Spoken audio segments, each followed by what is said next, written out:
ಕಾಂಗ್ರೆಸ್ನಲ್ಲಿ ಕೋಲಾರ ಚಿಕ್ಕಬಳ್ಳಾಪುರ ಕಗ್ಗಂಟು. ಕೋಲಾರದಲ್ಲಿ ರಮೇಶ್ ಮುನಿಯಪ್ಪ ಬಣ ಬಡಿದಾಟ. ಚಿಕ್ಕಬಳ್ಳಾಪುರದಲ್ಲಿ ರಕ್ಷರಾಮಯ್ಯ ಶಿವಶಂಕರ ರೆಡ್ಡಿ ಫೈಟ್.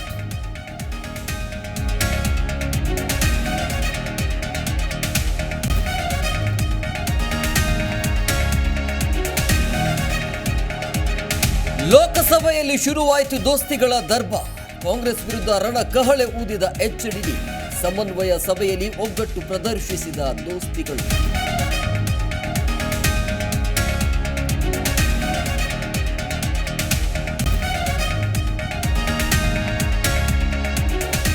ದಳಪತಿಗಳಿಗೆ ಮತ್ತೆ ಶುರುವಾಯಿತು ಸುಮಲತಾ ಟೆನ್ಷನ್. ನಾಳೆ ಬೆಂಬಲಿಗರ ಜೊತೆ ಸಭೆ ಬಳಿಕ ಎಲ್ಲವೂ ಫೈನಲ್. ತೀವ್ರ ಕುತೂಹಲ ಮೂಡಿಸಿದ ಸುಮಲತಾ ಸಭೆ.